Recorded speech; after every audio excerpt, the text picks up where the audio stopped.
Okay. I'm here. Call the meeting to order at 6:04. As a reminder, if you have any public comment for the school committee meeting this evening, there are two sections where we read through public comment. If you would, please send your public comment to superintendent@stgrsd.org. And please include your complete residential address and full name in the body of your email.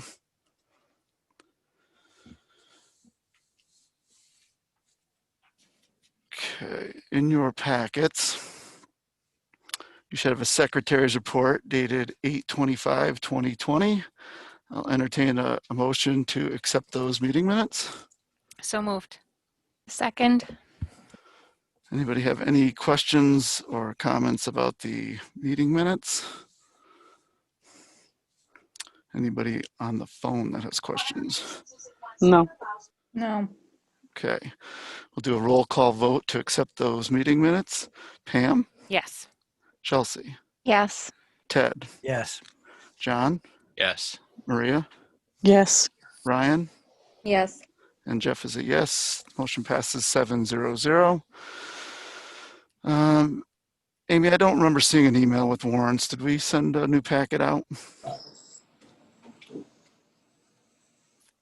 No, we didn't. No, so just check back. If you haven't signed the original ones, please do so and return them to the office.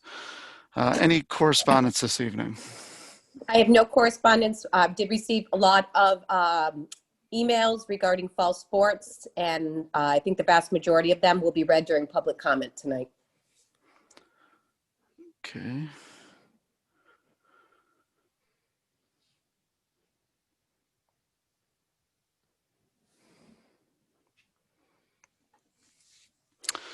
So at this time, it's time for our first public comment. I'm going to ask Amy to look into the superintendent email address and begin reading the submissions to the school committee. Hey, Chairman Houle, I have approximately 17 public comments to read to the committee. Some of them are lengthy. The first one is from Mason Imbriglio, Laurel Ridge Road, Southwick, Massachusetts. He says, I'm going to be a senior this year. When I heard about fall sports not possibly happening, I was shocked as surrounding towns, including Westfield and Agawam, approves fall sports while having more students attending their schools and more cases than us. Although there is a transportation problem that you have stated, I think we can work around this problem. As a member of the boys varsity soccer team, I know myself as my fellow 6 senior players all have our license plus 2 juniors. We would like to be able to transport our team to and from games without buses, so it doesn't have to cost extra for the buses needed because of the social distance needed on it. Lastly, I've worked tirelessly for 13 years playing soccer to not lose my senior year of soccer, my last year ever playing. I've already lost my volleyball season last year, and with a possible spike in cases happening again, volleyball isn't looking hopeful. So I just want at least one season, one game to be out there with my friends and fellow seniors, as we've all been together on the same team since we were 5. We want to go out on top and doing it with the right people. I'm not speaking just for self, but for the whole senior class. Our last year of school is already different than everyone else's. Let's try to make it as enjoyable and as normal as possible, because me, my family, and my teammates and their families are willing to take that risk if we get the chance to play one more time. So I'm asking you to please let us play fall sports for the 2020 school year. The next comment is from Tara Kowal, Secluded Ridge, Southwick, Mass. She says, my name is Tara Kowal, and I'm the parent of a rising senior who plays fall sports. It was brought to my attention yesterday that there's a consideration happening today to not have fall sports. I just wanted to voice my opinion as a parent. I am not in agreement. I would fully support a fall sports season, although I completely understand this is being considered with the best intentions for the students. I feel each parent should make the decision for our children versus the school district. I believe very strongly that taking the fall sports away is the wrong choice for many reasons. Soccer plays an incredibly important role in my daughter's life and her future as she intends to play soccer collegiately. Thank you. The next comment is from Joshua Harriman from Patriots Way, Southwick, Mass. He says, I know it isn't my place to tell you how to do your job, but many athletes agree with me on this, as do their parents. Sports are the only thing that some kids have. It's an escape from their world to get frustration out in a positive way, and in some cases, the only way they have to do so as I did. Sports are the only reason why I didn't drop out of school. They helped me when I was depressed. Not everyone was there for me, but sports were 100% of the time. I believe if you cancel sports, you're making a huge mistake and affecting people's lives more than you know. The next comment is from Trinity Ross, Berkshire Avenue, Southwick, Mass. I feel that fall sports should be allowed at the Southwick Regional School. Many athletes have been playing these sports listed: volleyball, soccer, cross country, and field hockey for most of their lives. For the class of 2021, this is going to be most of the athletes' last time being able to play their sport. Many of the athletes from all grades use sports as a way to help them with things they were dealing with, such as anxiety and depression. We have all been stuck inside our house since March 13th, 2020. Many of us haven't left our homes since then. Having a fall sports season will help many of the athletes who use sports to help them cope with stuff at home, who many of them have been stuck in their home struggling. Every athlete is very aware of what could happen when playing. Many of us, the athletes, are willing to take the risk because we need to be able to feel normal again, because we have been inside of our house for so long with no outlet. If the athletes, coaches, and towns around us are willing to take the risk, we all feel we should be able to play. If what we have done to show that we need sports doesn't convince you to bring us our season, I'm not sure what will. We have all come together to show how much we really need sports. Let us play. The next comment is from John Camisa, Granville Road, Southwick, Massachusetts. He says, I'm writing with you in regards to the 2020 fall athletic season that you are leaning towards canceling for all fall athletes. I understand transportation can be an issue, but it's an issue that we can solve as a community. Sports are most people's way to escape their academic life and get out of their homes. It's a safe space that brings students together, as you can see in the comments of the Instagram post.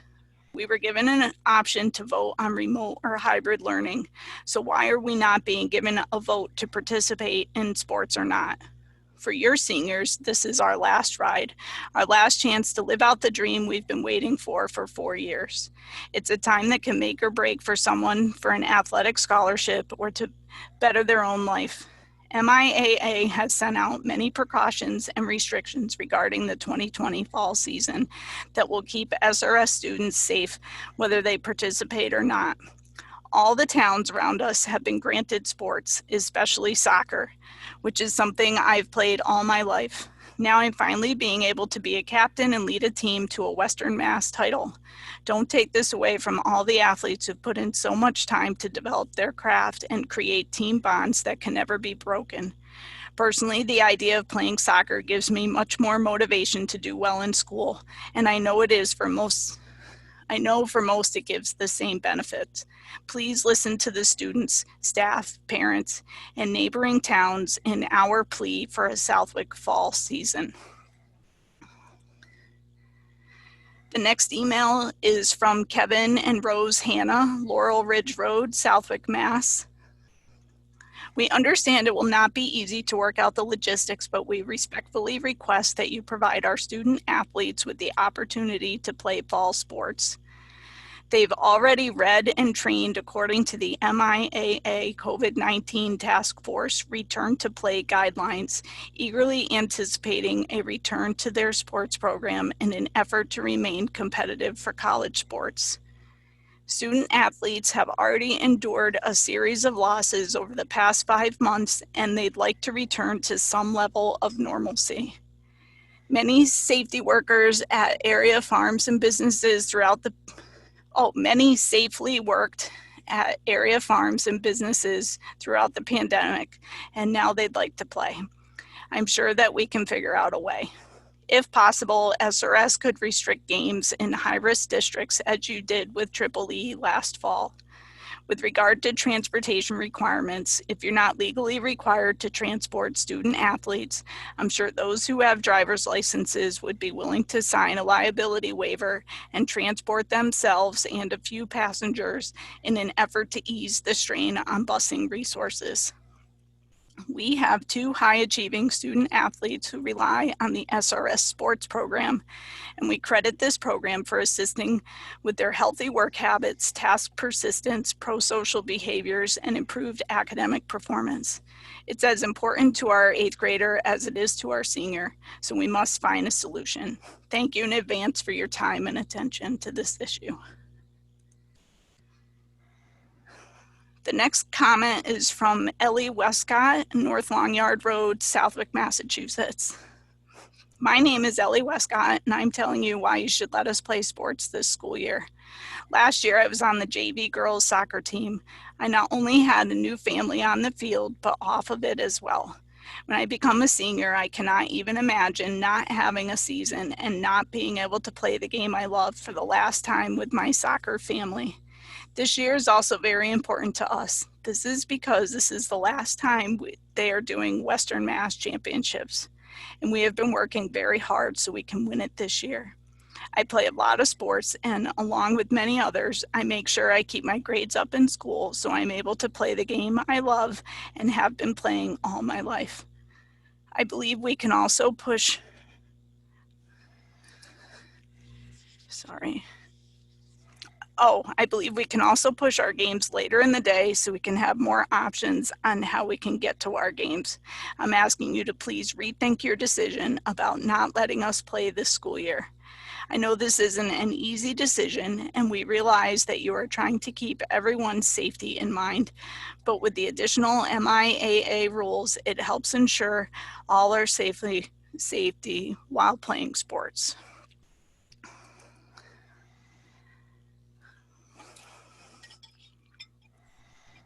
The next comment is from Karen Shovak, Berkshire Avenue, Southwick, Massachusetts. Her comment is, my son will be a sophomore this year. The governor changed soccer from a high-risk sport to a medium-risk sport. His club team will be practicing and preparing for spring. The students are of the impression that Southwick is considering canceling fall sports. Is this true? The neighboring communities are having a fall season. They missed their last spring season. Canceling the fall season could impact their college plans, especially if other schools play. I would hope if this is being considered, the athletes and parents would be allowed to voice their opinions. If the governor allows play with safeguards in place, Southwick should be playing too. Thank you. Okay, the next comment is Chris Wally, Sheep Pasture Road, Southwick, Massachusetts. My name is Chris Wally, and I'm writing on the fall sports vote. I write from a dad's point of view as well as the varsity soccer coach, with also having a brother-in-law that is a renowned infectious disease specialist who has been a leader on the study of and creation of the vaccine for COVID-19. I appreciate you taking the time to read this, so I will try to be as concise as possible. General COVID-19 statements. His brother-in-law has mentioned he's a renowned infectious disease doctor who has been brought into research and helped lead and create a vaccine for COVID-19. His statement, as well as everything I have read, is being outside is the safest place, as well as getting exercise decreases the chance of exposure and infection. If we decide it is safe for them to attend school and have a hybrid classroom, and that has a higher risk than participating in outdoor activities, should we be having students attend school? Number 2, I coach 3 soccer club teams for the Boston Bolts West organization, and we have already been practicing for over a month with very strict COVID-19 policies to best protect our players in practice and game environments. The MIAA has gone a step further with their rules, and we at the club level have not had one issue since we've started, and the club has hundreds of teams across the state. Number 3, most high school soccer decided to play in the summer soccer league that Massachusetts moved to Connecticut so they could play. Southwick did not participate, but I know many schools that did. These teams and players didn't wear any masks and didn't have any of the rules put in place that MIAA has or club soccer has, and there was not one incident. Number 4, with these protections in place, I believe students will be far more safe in these after-school activities than without them. I was at Wally Park one evening coaching my club team, and there was not less than 50 high school students getting together to play spike ball, but with no masks and no social distancing, sharing equipment, changing teams, and playing other teams and players. My point here is they're going to find something to do after school, and if they are in a school activity, at least we know they're following proper guidelines and decreasing their risk of exposure. Importance to the players. Some have compared high school to college and that some college sports have canceled. There's a major difference in college. You can maintain eligibility for as long as you have not played 4 years of a sport, allowing college kids to take the year off of sports and continue playing as long as they meet the necessary eligibility of 12 credits the previous semester. In high school, once you graduate, you are done. So for colleges to cancel, it's no big deal for many of these players in their program. 5.6% of high school athletes play in college. Simple math said this is the last time most seniors will get the opportunity to play for a school and be part of that special bond of student athletes. They will never get the chance to play competitively again. That includes D1, D2, or D3. So this is most of their last chance to make memories that will last a lifetime. In terms of college recruitment, unless a player plays club soccer for juniors, this is when college starts their recruiting process and can contact at the beginning of the junior year. They will and have made a decision on you before your senior year, meaning it doesn't take a toll on the seniors, but as stated above, it's hard enough to play in college, and this will dramatically affect them as well. As mentioned above, it has been stated that being outside and active is the safest place and action against COVID-19. So where do the possible exposures exist? They exist on the bus rides, and they would need 1 student per seat. And I am aware that there's probably already this discussion around getting students to school and the financial burden that this will cause. I want to help, so if all sports are approved, you can take my coaching salary and use it for bus fees to ensure the safety of players and coaches. Having coaches know how to get players to and from practice and also for water breaks and all the other details are often difficult. As I mentioned, I've been coaching for well over a month, and we have evaluated by the health board to make sure we have been following protocols. I can help by sharing information on best practices to do and follow these protocols with other coaches.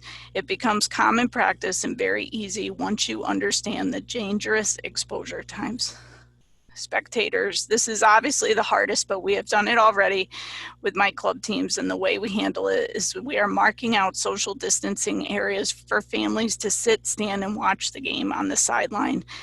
Does it take more time? Yes, and my biggest concern would be the student fans, but knowing they all want to have some sort of normalcy and attend the sports events, I think we could do this. Last and most important thing I would like to say is I always tell my children and players that I coach that being able to admit you aren't the smartest person in the room on a topic is a good thing. It gives you a chance to learn and take advice from those that know more than you. I know I'm not a COVID expert, so when my brother-in-law mentioned as So when my brother-in-law is mentioned above, a leader in the study in vaccine creation, the health board, the governor, and MIAA, who all spent hundreds of hours studying the safety in youth sports and certain situations, are saying it's safe for these student athletes to participate. Who am I to say they aren't? With that said, every parent has the ability to decide what's best for their family and child. If they do not feel safe, then they don't have to participate. But as a school, why should we not take the advice of those who know more on this topic than us? Okay. The next one is Clark Moore, City View Boulevard, Westfield, Mass. My name is Clark Moore, and I'm one of the girls' varsity soccer coaches, as well as a parent of a tri-sport athlete at Southwick Regional School. In March of 2020, Southwick Regional School shifted to a remote learning model in order to help stop the spread of COVID-19. Students and their families were told to trust that this sacrifice was necessary in order to have a chance at a normal start to the school year in September. They complied by locking down and giving up part of their high school experience. Throughout the summer, things started to gradually open up. Kids started playing modified versions of their sports. They had socially distanced get-togethers, and they were going back to school in a hybrid model. Concurrently, the MIAA and DESE were working with public health officials to decide if they could safely recommend a fall athletic season. Our children were seeing that their trust in the decisions made in the spring were paying off, and things were starting to get back to normal. When the MIAA and DESE joint guidance on modified sports was released on August 18th, the SRS student athlete community believed they were having a fall season. They were going to get back to something that was taken from them in the spring, a small sense of normalcy. Like hybrid learning, they knew it would be different, but they did not care. They finally had something to look forward to after 6 months of sacrifice. During the August 25th school committee meeting, Superintendent Willard was asked about fall sports, and she stated that she is leaning towards recommending against them. When she said that, the kids that had sacrificed so much were left wondering why. They had done everything asked of them, and it still did not seem to be enough. In March, kids were asked to trust the district's process. Over the summer, parents were asked to trust the district's process. Now, all the parents and students are asking is that the school committee trusts the process completed by the MIAA and DESE, where they determined it was safe for a modified fall sports season to happen. More importantly, we're asking you to trust the coaches, student athletes, and parents to follow the guidelines to ensure a safe and successful season. Okay, the next comment is from Chris Garrity, Feeding Hills Road, Southwick, Mass. I think it's very important to have fall athletics this fall season. Sports are important for social and emotional development, physical development, and mental development. Children learn confidence when participating in organized sports. They achieve short and long-term goals, work as a team, problem solve, build resilience, and learn sportsmanship. All their hard work has a positive impact on their self-esteem. When children reach their goals out on the field or the course, it teaches them they can achieve any other goals they set in their future. Children learn to manage emotions, and it's a positive outlet for any stress or frustration. They build friendships, and it gives opportunities for communication. They learn the importance of patience, practice, and commitment. Sports teach a lot of valuable lessons for life. Thank you. The next public comment is from Silvana Michael of Crystal Drive, Southwick, Mass. I'm a parent of a teenage child who attends SRS and who also plays sports for Southwick. I'm also a healthcare professional and understand the concern for safety you have for our children. The decision you have made is not an easy one, and whatever choice you make will not be accepted by all. I would like to provide some facts that may assist your decision. As you well know, teenagers in general are in the midst of an uneasy stage of their life. Many have been training all summer to play their fall sport, and for some, it may be their last year of organized sports. This pandemic has created a lot of anxiety and isolation for our kids. There are a lot of resources out there showing that the seclusion COVID-19 has provided and the link to depression. According to the American Academy of Pediatrics, as many as 1 in every 5 teenagers experiences depression at some point during adolescence. According to another article I've attached, team sports provide regular aerobic activity, which is known to have beneficial effects on memory, cognition, and mood. Sports is a way for athletes to continue to focus, work hard, maintain health, and increase mood. Children in the U.S. make up only 9% of COVID-19 cases, and most have mild or no symptoms. There's an obvious risk with pre-existing conditions, but I believe that a decision for the individual family to make. Certain government bodies have worked hard to prepare guidelines to allow fall sports to move forward.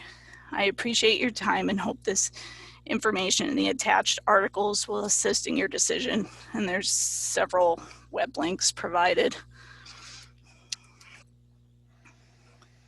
The next email is from Patrick Garrity, Feeding Hills Road, Southwick, Massachusetts. I hope this email finds you and yours happy and healthy. I'm of the strong opinion that fall sports should go on as scheduled.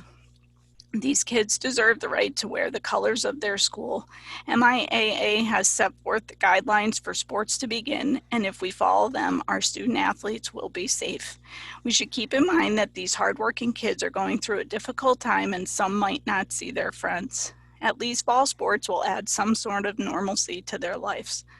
My son plays for the golf team and he's been able to still compete with the governor's guidelines in place. Together, I believe we can all make this happen for our student athletes. The next public comment is from Danielle and Mike Vincent, Point Grove Road, Southwick. In the last week's meeting, Superintendent Willard stated she will not be giving her recommendation for fall sports. I'm wondering why parents and athletes were not given an opportunity to weigh in on this decision. We've been surveyed on everything but sports, and there hasn't been much discussion at all about the fall season. As a parent of a multi-sport athlete, we know how important sports are to him. To have another season of sports canceled would absolutely crush not only my child, but all the other children who have been training all summer for the fall season. High school sports are part of the high school experience and should be played. With the guidelines put forth by the MIAA COVID Task Force, we feel confident in our child's safety. We realize not all people would agree, but that they have the choice to not have their child participate in sports if they so choose. We realize that transportation was another concern, but if towns and cities much larger than ours who have already voted yes can figure it out, there's no reason why Southwick can't. Please recommend and vote yes for fall sports. Okay. The next public comment is from Brennan Vincent, Point Grove Road in Southwick, Massachusetts. In the last meeting, Superintendent Willard stated she was leaning towards no sports or limiting them. The athletes and their parents feel betrayed by this decision as they were not asked for their input about sports. This led to a large outcry of athletes, parents, students, and even people from surrounding towns. The countless hours of hard work that these athletes have put in this long off season to ensure that their respective teams have a very successful season. Sports to us athletes are not just a hobby, it's a lifestyle. This is something that we have been playing for years. Not having a spring sports season was completely out of our control, and this devastated athletes, and to not have a season again will be terrible for us athletes, especially when we are fully capable of having one. Just think about these seniors, some of them starting in middle school, looking forward to their season, and the same with the juniors and sophomores. These seniors are my family, and being able to play this last one season with them means the world to me. We all know the risk, but it's a risk we're willing to take. With proper modifications made by the MIAA, us athletes have a very good chance of staying safe. If we're safe enough to go to school, it's safe enough for sports. If we have problems with transportation, students and parents are willing to sign waivers to travel to games on their own. Also, these big schools in the area had no problem with allowing sports, so why can we not join them and have to be the only school not playing? Please put yourselves in our shoes and think deeply about this and make the right choice. The next public comment is from Judy Longy, South Long Yard Road, Southwick, Massachusetts. During the meetings on August 18th and 25th, Superintendent Willard addressed her concerns regarding the return of fall sports and extracurricular activities. In regards to fall sports, the MIAA COVID Task Force has endorsed a fall sports schedule to include soccer, gymnastics, cross country, field hockey, girls volleyball, swim and dive, and golf to the MIAA board, and the MIAA board itself has recently published guidelines which detailed what each sport must do to safely compete. Additionally, none of the sports that Southwick offers were classified as high risk. While I agree with your safety concerns for the student body and that the potential risk of infection from COVID-19 increases as you expose your students to competitively playing sports and against teams from other towns, I'm hoping if you cancel the fall season, you will keep the possibility of non-travel intramural club teams on the table as a viable option. There are ways in which sports teams can safely meet and practice using social distancing policies. Organized games, scrimmages, supervised by an adult would ensure that students would not compromise the safety of anyone participating. Even if it meant you could only participate on the days you attended school, with fully remote students given the opportunity of picking either cohort A or B days, this would ensure you were keeping the group size manageable and the student body would only be socializing with the same students they would encounter during the school day. The benefits of organized sports and the outlet it provides the student body, even a modified format, should be considered before it is canceled outright. The final comment is from Dave Methy, Alcove Road, Southwick, Massachusetts. I'm writing to express my support for the continuation of this fall sports program this year. I'm certain that the program can resume safely with appropriate modifications and proper safeguards in place. I believe it is important to continue the program, not only to demonstrate our commitment to the returning and new student athletes, but maintain a sense of normalcy for all students, teachers, and families alike. Please give this your consideration and thank you for the hard work you and the school committee have done thus far to plan for the opening of school.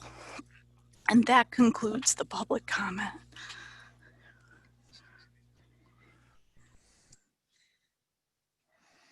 Thank you, Amy.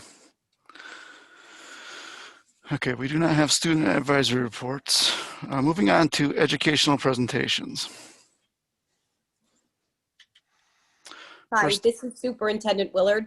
I just want to introduce Roland Joyle. He's the new Executive Director of the Lower Pioneer Valley Educational Collaborative, who will be taking over our transportation for the fall. So I invited him here to give a presentation on where we were and to let our community know how things were going and if our school committee had any questions. So Roland, I'm going to turn it over to you. Good evening. Thank you, Superintendent Willard. Welcome, everybody. I'm Roland Joyle, as Mrs. Willard said, new executive director of the collaborative. And I have two other people with me tonight as well. I have Anna Bishop, our director of finance and operations, and Charlie Crow, our director of transportation. They'll be speaking to you in a moment. I just want to let you know that we're excited to partner with Southwick Tolland Granville Regional School District this year and provide transportation and work in collaboration with you with all your activities and different things that are going to be going on in your district. As everybody's aware, a little different start to the school year here. None of us would have anticipated this, in the last year when you were planning for the move over to the collaborative for transportation. But we've done a lot of good things and we're getting ready for all of our school districts, still waiting for some information from many of our school districts in terms of finalizing ridership. That tends to be something that's still going on. We're still 2 weeks away from the start of school. Parents are still deciding. I'm sure you're dealing with that in your class counts and things like that, where 1 minute, they're saying yes, they do want that ride to school, and then sometimes we believe parents are going to actually come through in the end and say, well, maybe I'll drive my son or daughter to school as well too. So we're just going through routes, making sure we know who's getting ready to get on the buses. We distributed a lot of supplies today. I don't want to take the thunder away from Anna and Charlie, who we'll talk to in a minute, and let you know about some of the preparations we're making on our school buses for the safety of all of our drivers as well as students. I'm going to turn it over right now to Anna Bishop, our Director of Finance and Operations. Anna? Hi, good evening.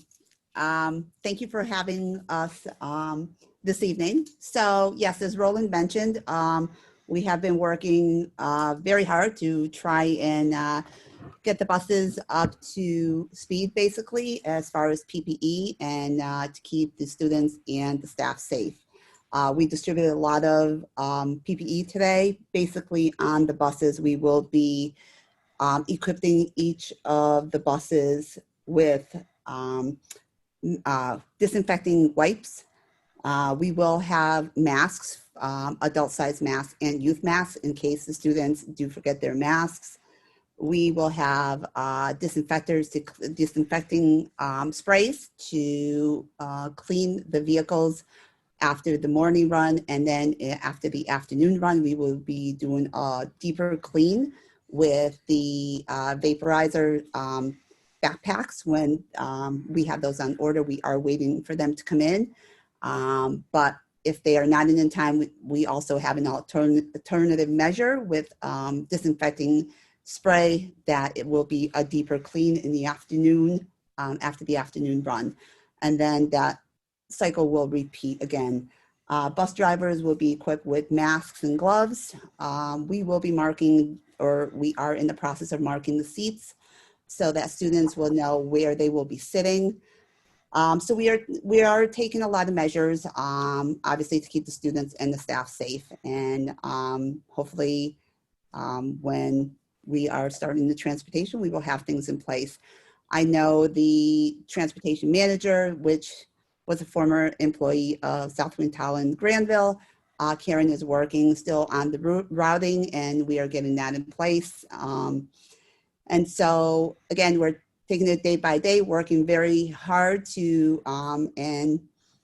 very hard to keep everybody safe. And basically, if you have any questions in that respect, I'd be happy to answer anything that you might have any questions for. Thank you, Anna. Yeah, we'll hold some questions for a moment. Yep. Then Charlie, did you want to chime in? Good evening. Thank you for the invitation to be part of this panel. I appreciate it.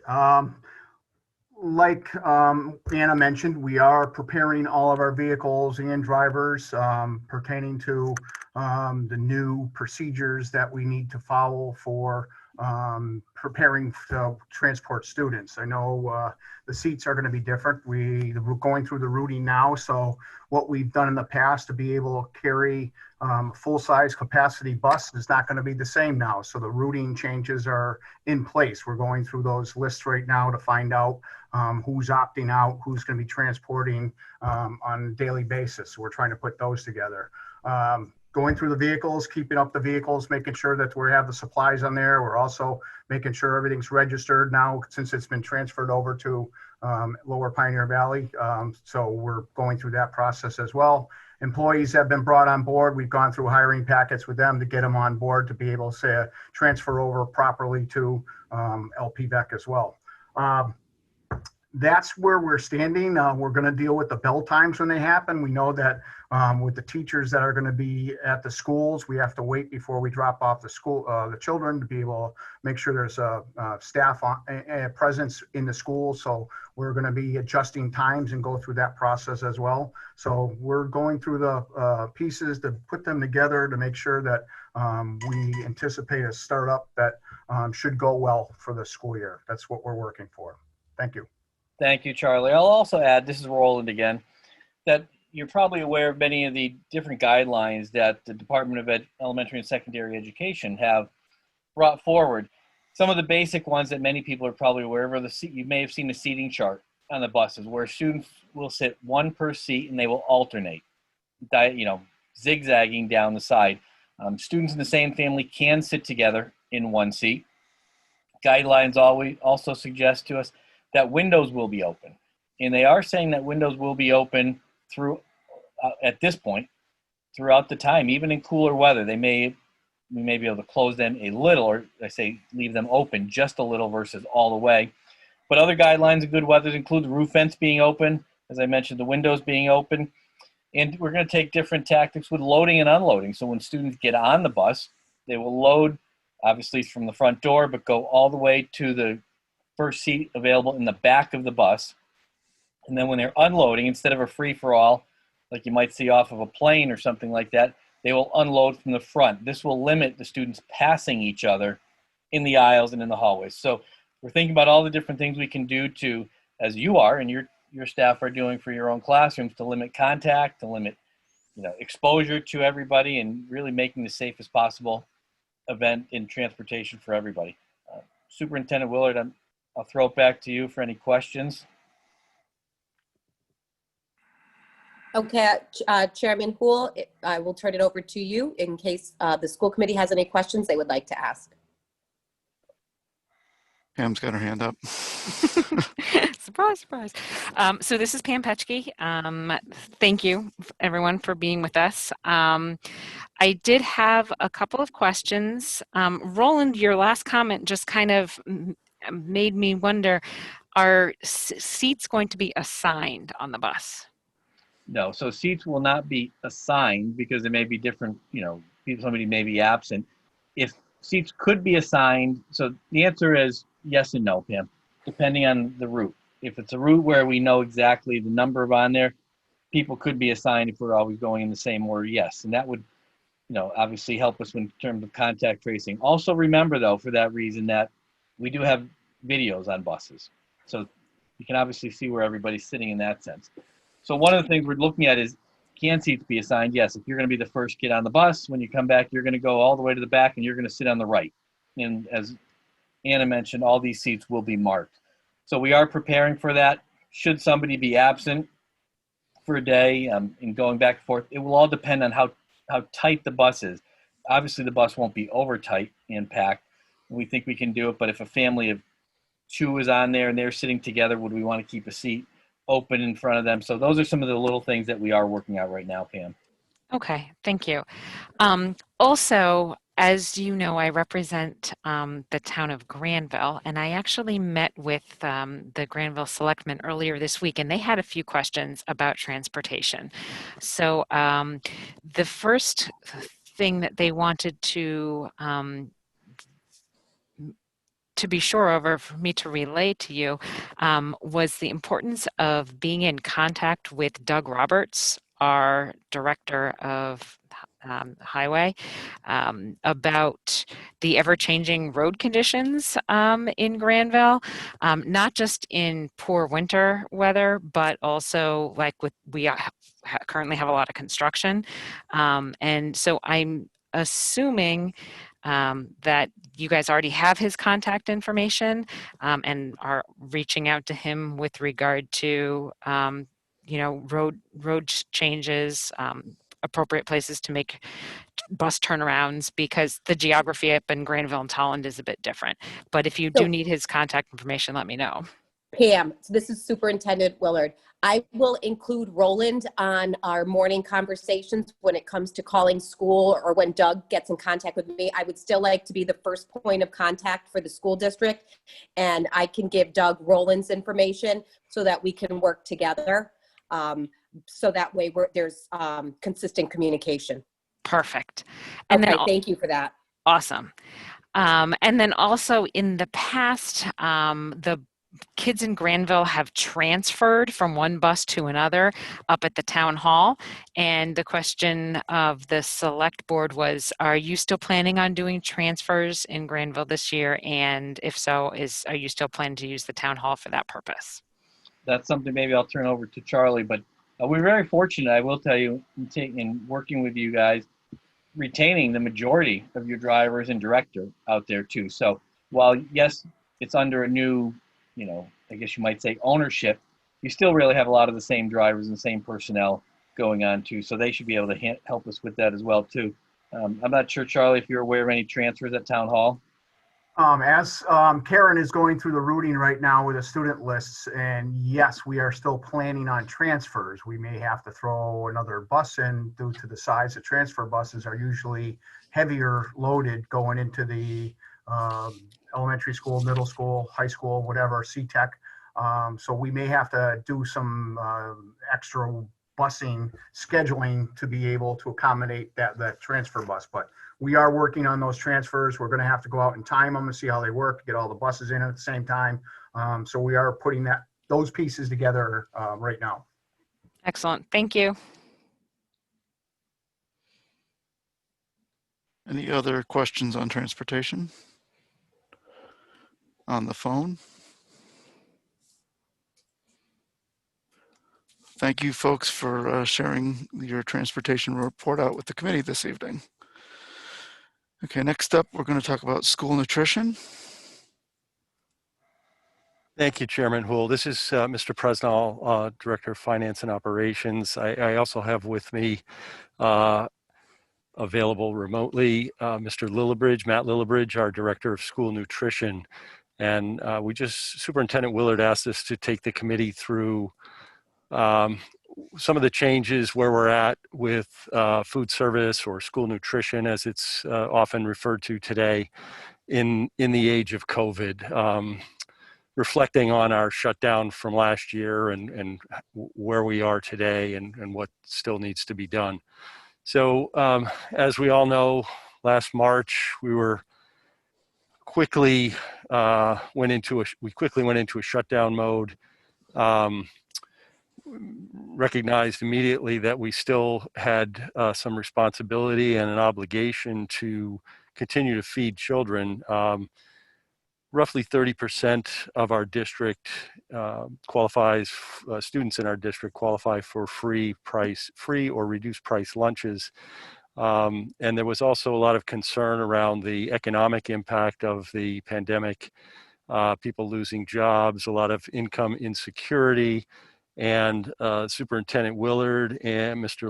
Lillibridge and myself were committed to doing what we could to ensure that families and students had access to food during this very unfortunate time.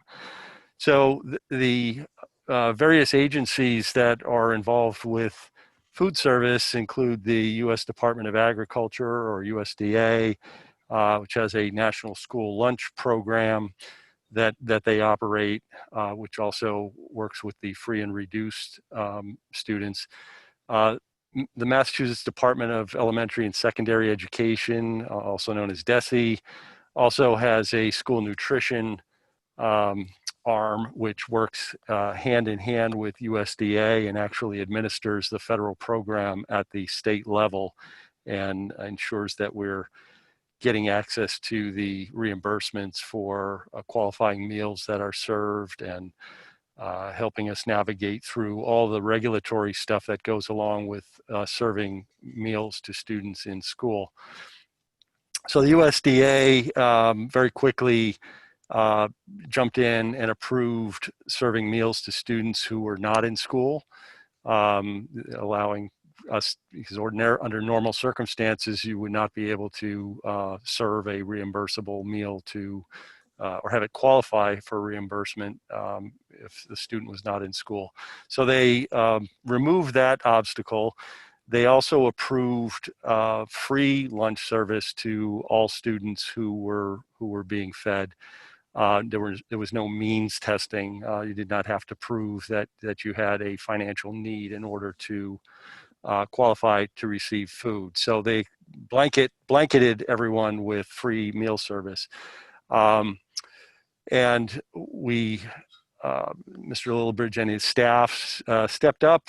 Everybody worked hard, or the folks that we needed to bring in to continue that free, prepare and distribute those meals to families stepped up and did a great job. The Powder Mill School served as our main pickup location. The majority of our meals were served out of that location. But we also had an additional serving location in Granville. One of the select board members there generously offered her place of business as a distribution site, and we took her up on that, and that worked out great. We also had assistance from the Tallinn Police Department in getting meals to the students in Tallinn. Because of the distance involved, it was really helpful to have partners in those two communities that helped us get food to people. In total, Matt, do you have the number of free meals that we served to families during the shutdown in the spring? Sure, Steve. This is Matt Lillibridge.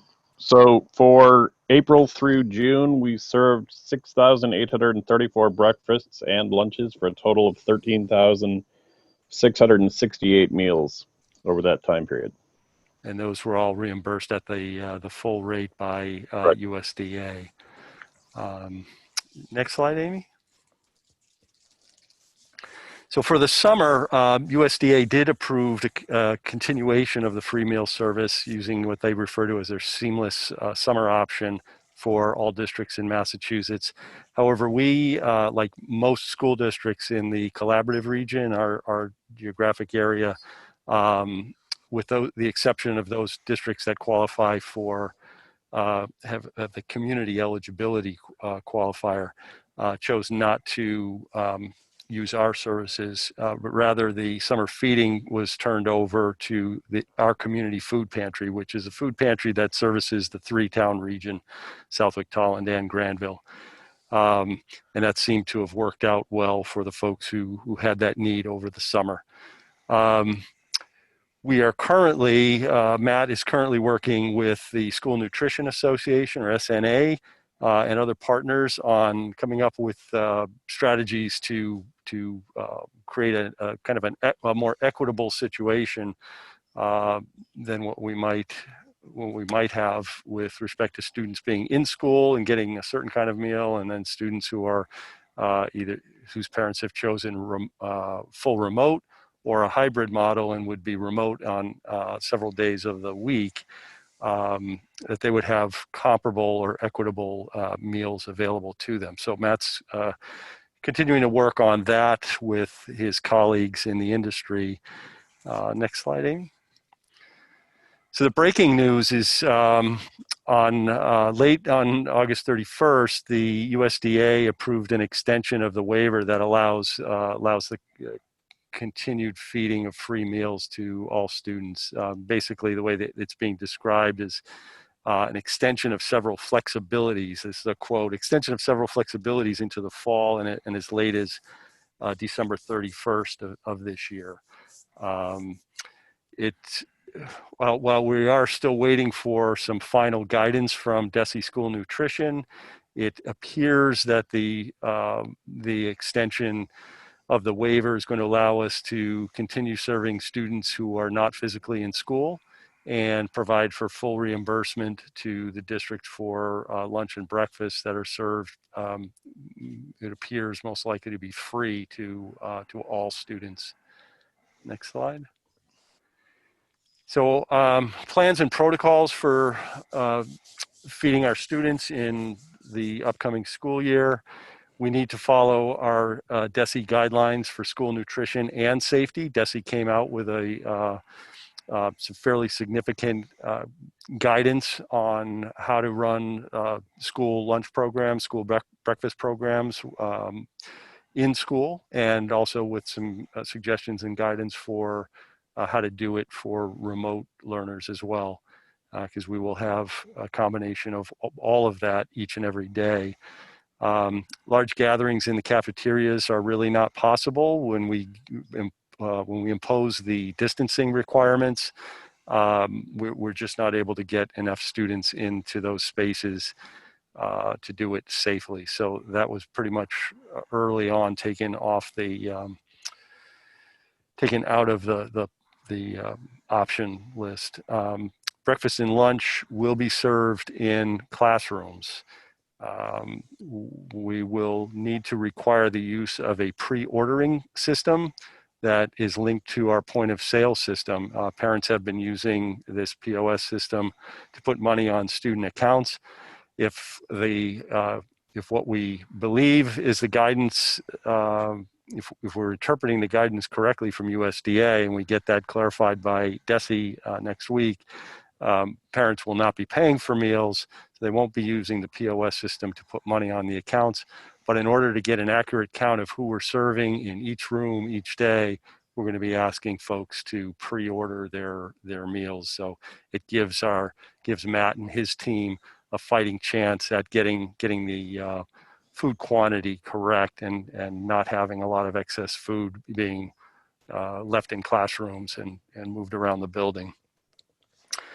We will continue with our curbside service for our full remote students and those students who have chosen the hybrid model when they are not in school. Our plan right now is to have curbside pickup locations at all 3 schools, and we're working on putting a plan together to do that.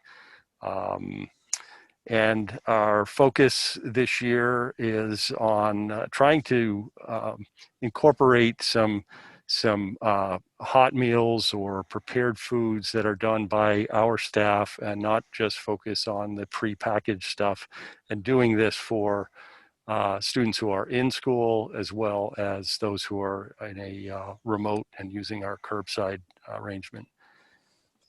And the remaining steps to be done, again, review the guidance from DESE. So subsequent to putting this presentation together late this afternoon, there was an additional email from DESE indicating that they're holding a town, what they refer to as a town hall meeting on September 10th for school nutrition directors and school business officials to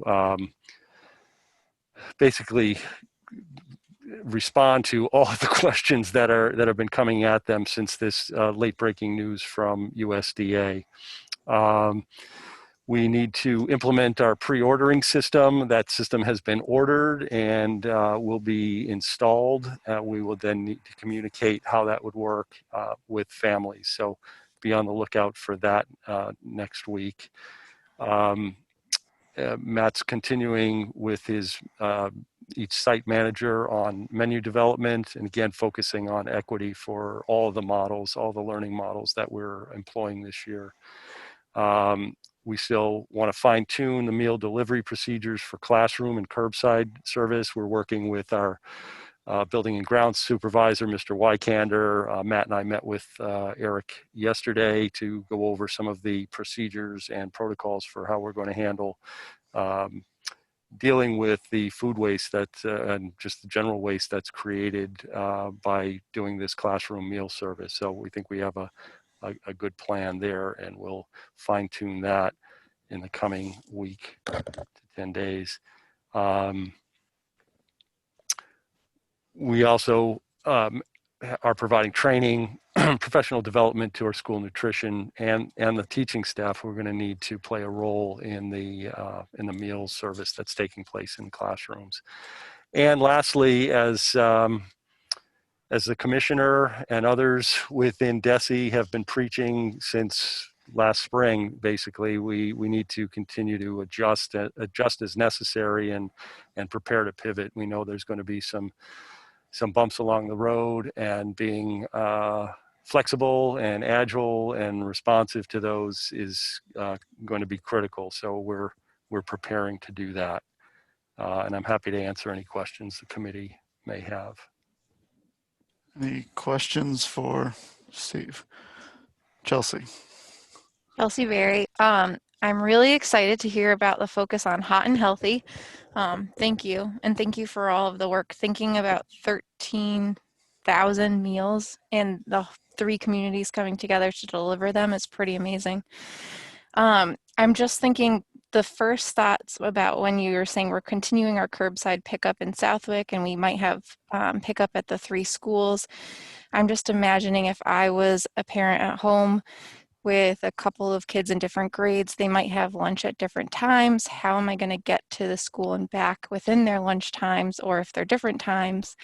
Or even if I'm further away in Granville or Tolland, I'm thinking about the timing and if I'm able to actually even get to the schools to pick up their lunches. Right. Great question. So Matt and I have been talking about that, and I know he's been working with the building principals on their schedules for lunch. And would you like me to address that, Steve? Yeah, you can jump in. I was just going to say that essentially we're if parents have multiple children in different schools, they can designate a school where the meal would be picked up. But Matt, maybe you can elaborate on that. Yeah. So pretty much what you just said is correct. And then we looked at all of the lunch times, especially trying to look at on Wednesdays, there will be half days in all programs, and so that might cause some problems with transportation. But our plan is to have curbside pickup from 11:30 to 12:30 for all 3 schools. So simultaneously, it'll be available for you. That covers most lunch periods that are in for the remote programs or the hybrid program.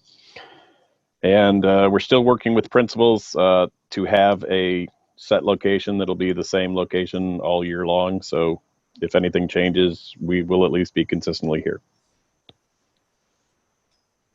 Very good. Matt, will you continue to send meals out to Granville and Tolland, or will those families be coming down to Southwick for these pickups? The plan currently is that as long as students are in the district, we're going to be having doing all meal feeding in the district. We haven't had a discussion about deliveries out of. So it's all going to be happening on the campuses here in Southwick? That's currently the plan, yes. Okay, thank you. I'm concerned about that being potentially an hour long, going to come to pick up and go back to home. It's going to be longer than that. Yeah. So that's certainly something we can look into and see about partnering with the organizations and individuals that we did last year as well. Yeah, if we could. I just see it as kind of an impossibility for the people who might need it the most, especially hot meals. They're not going to last. What we'll look at is one of the driving factors will be the enrollment in the various cohorts and who we have, what the demand is in those in Granville and Tolland. So we'll take a look at that and reach out to the appropriate parties to help make that happen if it's necessary. Thank you. I'd appreciate that. I can say that, in other districts nationally and even locally, they utilize some of their transportation programs. So while, it may not be perfect, but we can be sending meals home on the bus with with students to give to, drop-off locations or pickup locations or remote locations as well. Any other questions from the school board? I think I had one or two more. This is Pam. Will kids be pre-ordering breakfast as well, or just lunch, or are we not sure yet? My understanding was that the breakfast would be required as well.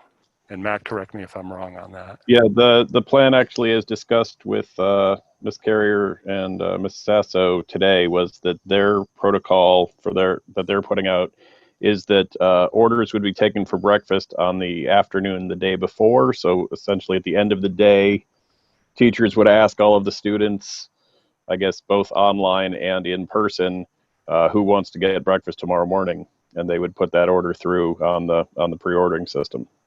And the pre-ordering system is going to be available and accessible to everyone. So teachers will have accounts, parents will have accounts, and students who even want to do their own ordering at the high school will have access to it. So we're really trying to spread out as wide of a net as we can to make sure no one gets left behind here.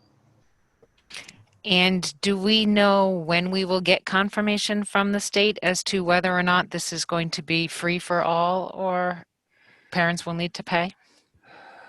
So they've announced September 10th as the date of this town hall meeting that they are going to be running for people like Matt and myself, my colleagues, to attend. Whether or not there'll be some additional information that gets leaked out of DESE or that they feel comfortable with putting forward prior to that remains to be seen. But we'll try to share that with our audience as soon as we have confirmation on it. I guess one of the challenges that they have is that schools were in all various stages of their relationship with DESE and USDA at the end of the last school year. Some didn't do remote meal service when school was shut down. So there's a whole series of things that possibly are created by those schools who not every school district did the same thing at the end of the 1920 school year. So it's created a myriad of different scenarios as to who's going to be eligible for participating in this, or who this waiver is applying to. But so if we don't have an answer prior to the start of school, what's our plan? Well, most students still have a few dollars on their account from the end of the previous school year. So that's available to them. We would reach out next week to inform parents through communication to deposit money to their students' accounts so that it would be available for them. And again, the pre-ordering allows us to charge the meals to the student account, the appropriate student accounts. That was one of the big challenges, is if you're going to do this food distribution in classroom, if you're not utilizing some type of pre-ordering system, it can get a bit unruly and put a lot of additional effort onto the teaching staff. So we've been trying to avoid that, and our POS system partner, Primero Edge, was on that same page and came through with a product that they're actually waiving the first year fee for all of their participating districts. So we were happy with that. Additionally, all eligibility from last year is carried forward to this year. Traditionally, the first month of school is always a grace period. So if kids were free or reduced at the end of last year, they are free and reduced now. They are welcome to fill out applications now, and we're still going to go through the full application process, direct certification and things, as if USDA didn't just say it's free, just in case something doesn't work out and it's not free, so that we do have that safety net. Great point. And as I mentioned, though, if a family's situation has changed because of the closure and they're not working, now is a great time to apply for benefits. You know, they may qualify for free meals, and if USDA doesn't come through, then they've got free meals. And if they don't, or if they do, then it doesn't matter. So I would just urge you that information get clearly communicated to all families. And I also want to second what Chelsea said about the focus on hot and healthy. And I would just also like to add, perhaps, I'd like to see more focus on fresh fruits and vegetables as well. So I applaud you in your efforts in creating a healthier menu. And as you continue to develop your menu, I wouldn't mind seeing the changes that you're making. Thank you. We're planning on using a lot more hand fruit and fresh fruits and vegetables as they're available through our distribution partners, instead of the canned or frozen options. That's just generally an easier thing for us, and we enjoy that better. This is Chelsea. Would it be helpful at all to pre-order a week ahead for some of that at the beginning of the week? Like if I know my kid wants to have breakfast for the whole week, would that be helpful or something possible, or lead to too much waste? That's what I was thinking as I started talking. No, it actually would be very helpful. It's from what I understand and from what I've seen of the demos on the software, parents can. I don't know if there's any limit to how far in the future people can order. If you know your kid's going to eat breakfast and lunch every day, you could do a month out or 2 months out, as far as I know, and that would be more helpful because all ordering, all buying decisions and production decisions are going to come off of that count. We really rely heavily on it. We do add a 10% variance for mistakes or kids who forget to order or things like that, but it's really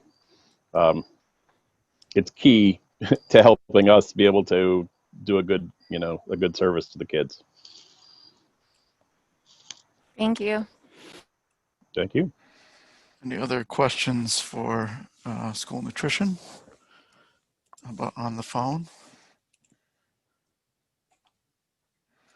Okay, moving on to fall athletics. Hi, this is Superintendent Jen Willard. I know fall athletics has been a hot topic lately, and one that I did put out on the past 2 school committee meetings just to let people know where I was leaning. I do want to let you know a little bit about myself so you know the background that I have when I was making this decision. I am a mother of 4. My daughter was all-state in soccer and played at the collegiate level. I have 2 boys who both were tri-varsity captains for their sports teams in a local town. And one of them graduated as the starting shortstop for 4 years at his college. And I currently have another son who did lose his spring season last year in baseball. So I understand what the impact that it does have on athletes when you do lose a season. And I know I respect a comment earlier that college athletes, if they lose a season, they can continue it. But that's if they don't graduate in 4 years. And I have every expectation that my child will be graduating in 4 years. I also have another child who is 12 and actively enjoys sports in all 3 seasons. And sports are a huge part of my life. It is a huge part of my children's identities. I do know the importance of the team, the collaboration, the time management. I know the great pride that they took for playing for their high school teams and their college teams. So when I went into this and looked at fall athletics, I didn't come to it with a lens of not understanding the full impact on any decision I made. I knew exactly that it was going to be a difficult decision. And I did use a lot of my guiding principles that I used when I made our reopening plans for the district. And when I looked at reopening our school district, my number 1 priority is safety. And it's to ensure the staff and student safety upon their return to school. And I did hear the parents saying that, yes, you are right as parents, that it is your decision if you want to put your child in that situation. And I agree with you with that. What I have to ensure as the superintendent of schools is the safety of all of our staff and all of the students who are choosing not to participate in sports. And I have to think about making sure that any decision that I make is in the best interest of the entire school district. My other principle that I looked at was equity. I made sure that any plan that we put together made sure that it was equity for all students. Equity does not mean equal. It means giving everybody what they need at that time. And one of the equity issues that I have with sports is the transportation issue. And I think that got a little bit confused when I heard people talking about transportation. I just want to be really clear about this. The transportation issue is not about getting kids to the games. The school district would be more than happy to be paying for transportation to games. The equity issue that I'm talking about when it comes to transportation is that we have students in our district who live in Tolland. We have students in our district who live in Granville. We have students in our district who live in Springfield. And they're not going to be at our school. They'll be at our school 2 days a week, and 3 days they'll be learning remotely from home. So when I was talking about transportation, I was referring to the fact that not all of our students would have access to being at our school for practices and for games. And I can't provide transportation to all these different communities and provide transportation back and forth to school. So I needed to make sure that every decision I made was, one, to ensure the safety of all staff and students, and also to make sure that if we were providing sports, it was an equitable situation for all children in our district, not just children who had the ability to get a ride to school for practice every day, but that anything that we offer would be available to all of our students, regardless of their home situation. So I just wanted to make that clear, because I did hear a lot of people, and I think it maybe I confused people when I said transportation, but the transportation is really an equity issue in my book. When I looked at the DESE guidance about sports, it says, in our initial fall reopening guidance, we put forth the goal of the safe return of as many students as possible to in-person school. This requires us to establish a new culture of health and safety in our schools this fall. And it isn't just one mitigation strategy, but it's a combination of several strategies that will substantially reduce the risk of transmission. So when I read that, as the superintendent, I have to make a decision that is not just what's in the best interest of one person or two people, but I need to look at all of the strategies and put all the strategies in place to ensure the well-being of our entire student body and our entire teaching staff. And this was the same lens that I looked at when I've made other decisions in our district. For example, ensuring staff and student safety upon return. When we put forth our plan, you'll notice that our students that attend the CTEC, the initial proposal was that all CTEC students would have their academic classes remotely, because CTEC students go to the Lower Pioneer Valley Educational Collaborative in West Springfield. And in that program, there are children from all different communities that report there. And so we felt that it was in the best interest of our staff and our other students, for our students who were going there to take their classes, academic classes, remotely. We did have to tweak that for certain students based on FAPE, but for the majority of our CTEC students, they will be taking their academic classes remotely. It was also a very difficult decision when I had to look at the DLEs. As you know, the diversified learning experiences are a huge part of our high school program for a lot of seniors. It gives them an opportunity to go out into the communities, to do internships, to spend time, if you want to be a teacher in a classroom, if you want to be a police officer with the police department, lots of different experiences. It was a really difficult decision for me, but I had to say that we were not having any diversified learning experiences in the fall because the priority was on a staff and student safe return.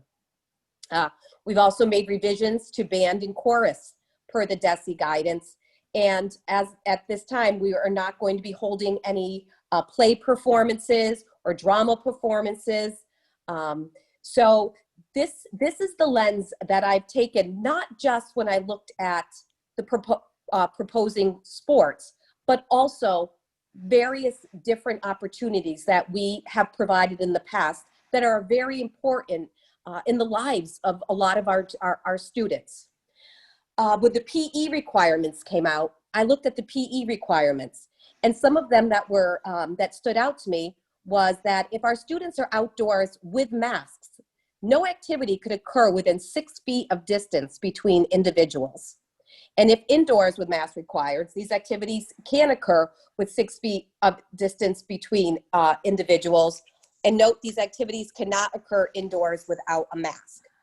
So the other additional requirements that came out were that the PE, you could have no activities with close physical contact, that we should prioritize activities that do not require shared equipment, and prioritize outdoor activities whenever possible. So we processed this. We gave this out to our high school principals and our middle school and at Powder Mill and at Woodland. And our PE teachers have been adapting what they're going to be and how they're going to be instructing this year. So when I did receive the initial PE requirements, my initial reaction was that we probably are not going to be playing any fall sports because a lot of those requirements to mitigate the spread of COVID, you wouldn't be able to play any sports because you couldn't be within 6 feet of another person. How do you play soccer even with a mask on and not be within 6 feet of somebody? How can you not share like the balls in soccer or in field hockey and all these other sports? So for the majority of superintendents, we were thinking that the MIAA would be coming out with a recommendation that we would be postponing the fall athletics. So I did put out my belief that I would probably be postponing it. And I did have a meeting with our athletic director and Principal Termel. And this is just some of the things that he presented to me. He presented that we would probably have a shortened season, about 8 to 10 games. We could create smaller localized bubbles that we would play with other school districts. Some of my concerns are West Springfield and Westfield are remote right now. They're larger school districts. They have larger cases of COVID, and for their children to play in a sports, there's no risk of bringing it back and spreading it because they're not going back to school. Our district has prioritized and is capable of bringing students back for in-person learning to allow for the possibility of some tournaments or not. He talked about the flexibility of schools to participate in a fall 1 or a fall 2 season. Flexibility of every school to participate or not. And we could play certain sports on certain days, and we could play sub-varsity play on weekends. So I looked at all of this, and I read all of everybody's emails that they sent to me. And as a parent and as a lover of all sports, I could understand everything that you were saying to me. I would feel the same way, and I would advocate on behalf of my child because of how important it was to the kids. However, when I have to make a decision on fall sports, I'm not making it as a mother. I can't make it as a sports advocate, and I have to make it as a superintendent that does care about the educational experience of all of our kids and making sure that our schools are a safe place for all of our teachers and all of our students.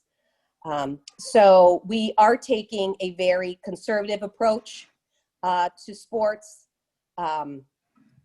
And some of my concerns I had were these pre-workout and pre-contest screenings where sometimes what would happen if a team got sick?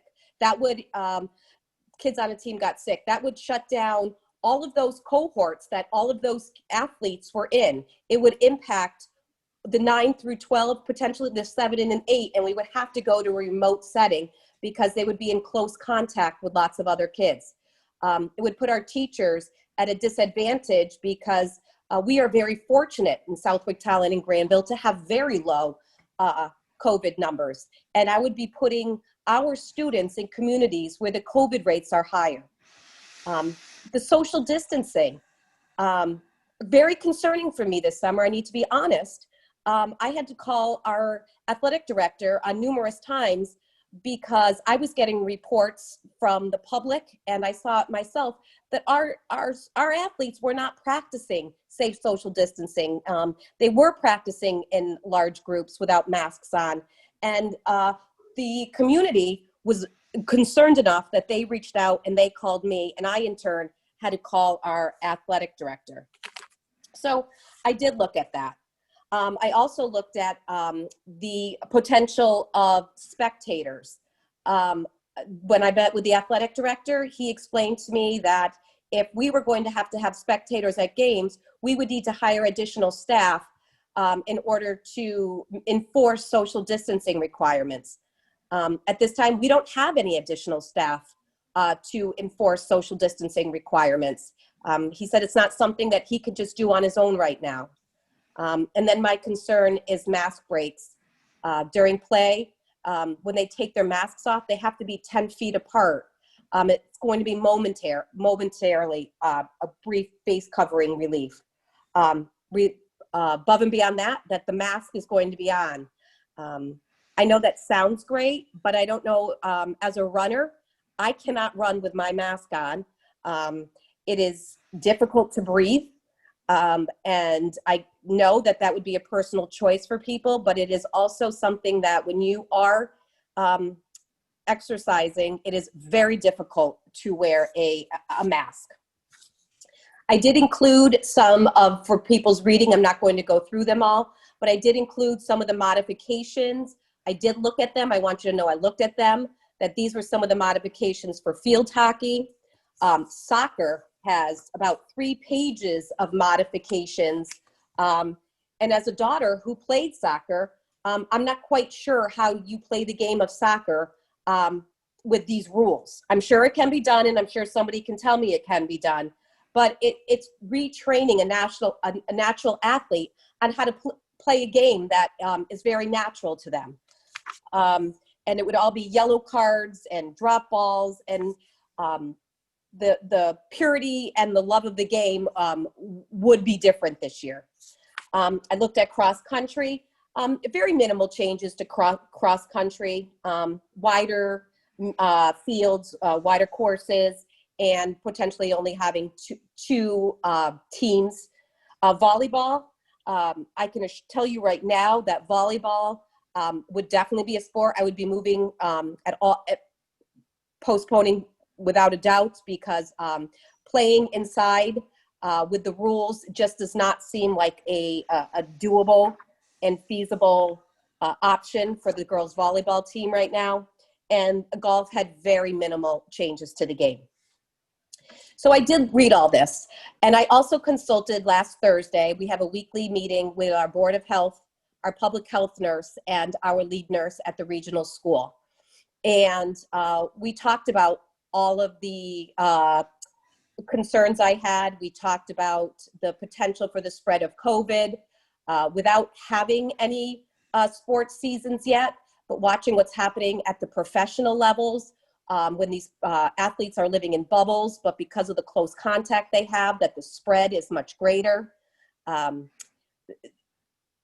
Without having seen this actually take place, and without actually having any data to base my decision on, and with them not having any data to base their decision on, their advice to me was they did not think that it would be a wise decision right now to move forward with a fall sports season. And I know the Board of Health is involved with the Park and Rec, and that is a completely separate issue because their lens is Park and Rec. And my lens is education and student and staff safety. So the public health nurse was a huge proponent of at least postponing the sports for now. I also looked at what local colleges were doing. I looked at the website. Westfield State University has canceled fall sports. Western New England, Springfield College, American International College. All colleges in our local area have canceled the fall sports. So I do go to my recommendation to the school committee, and I need to make this recommendation knowing that it is not a positive one, that I'm going to have a lot of very unhappy students, but my recommendation is coming from a place where my priority is the safety of all of my staff and all of my students, and I take great responsibility with that. And I just feel it would be irresponsible of me to make a recommendation to move forward with fall sports at this time without first reopening the school on our phased-in basis, taking our baby steps to reopening the school and prioritizing education, which our students have not had in 6 months.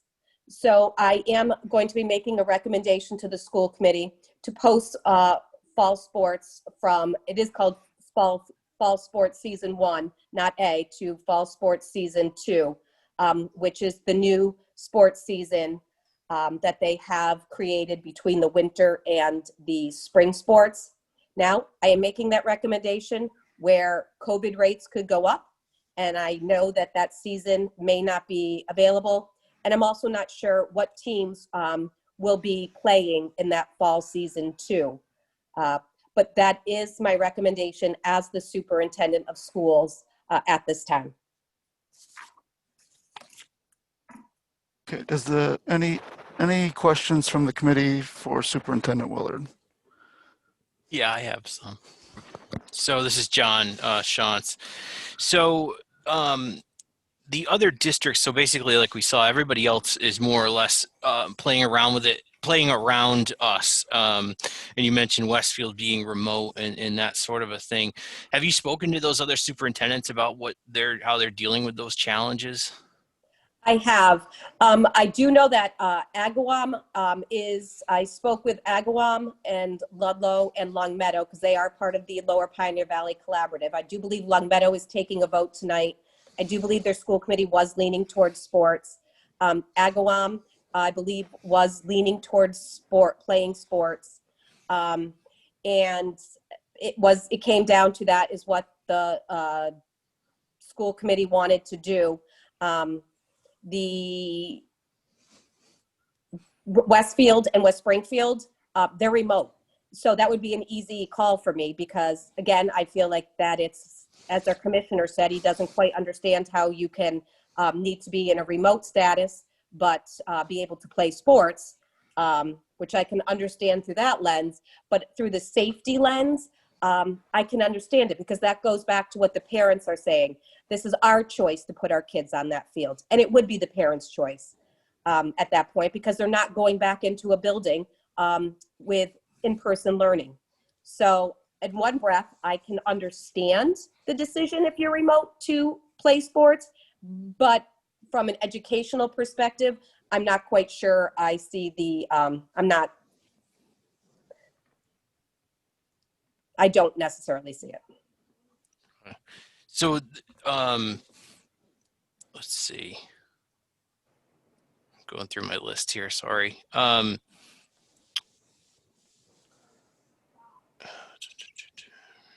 So these kids, I mean, a lot of them were obviously these kids are going to be in rec leagues and, we've heard some of that they're going to be playing other places. They are already playing other places. I know Southwick Rec Center is going to have soccer and such in the fall to some obviously modified point. I'm just kind of concerned or wondering, these kids, a lot of them are old enough to drive. They've got jobs.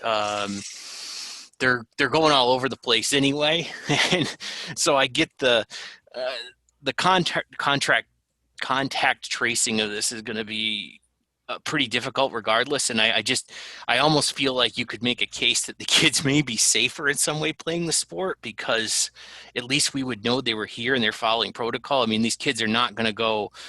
They're not going to go home and hide in their bedrooms until the next day. I just don't think that you're going to get that out of a 16, 17, 18-year-olds. So that's the part I really struggle with taking that away from them, is just that they're going to find a way, as most kids do, to do something anyway.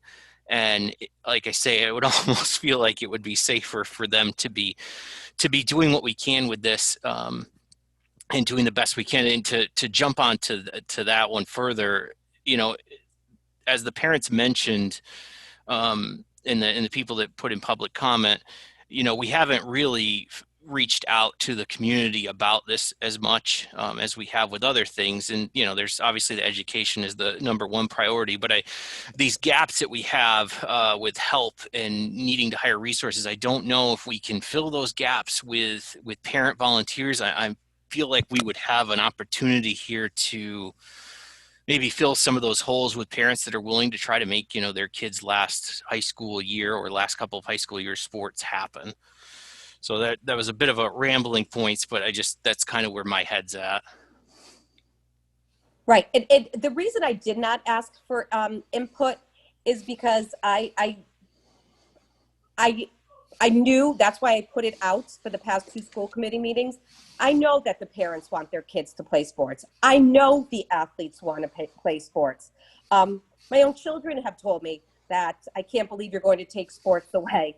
But I'm not doing this, making this decision as a mother. I'm not making this decision in what's in the best interest of my child.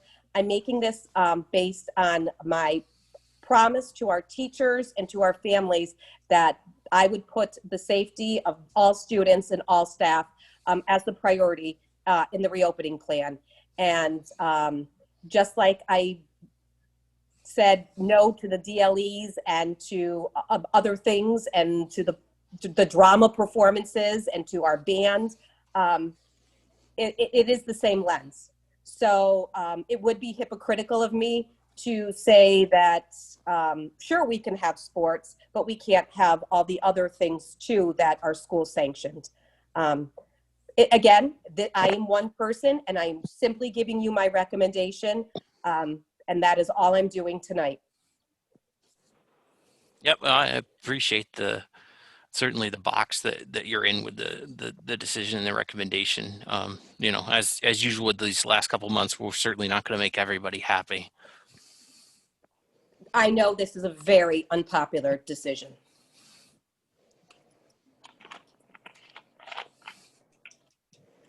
Any other committee questions, discussion on the phone?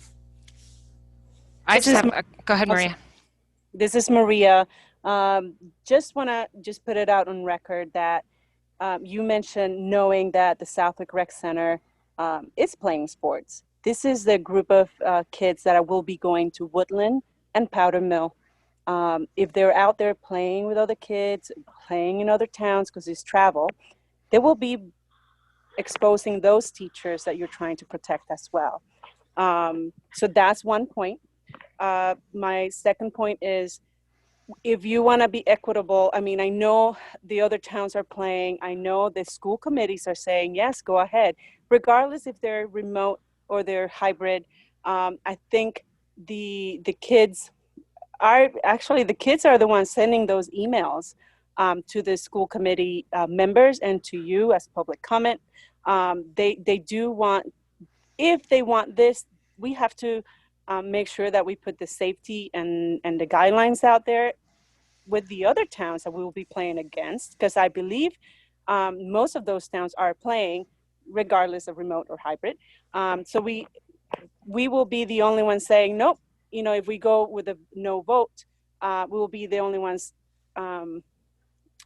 highlighting the fact that we are very conservative. And I understand your point. You want to bring, you know, you want to conserve that safety and the issues of keeping the kids and their staff safe. But we can control the parents who are going to send those kids to club sports outside of the district, to Connecticut, to be with other kids who are being exposed. And then they're going to come back to the classroom for 5 days a week. So that's something to think about.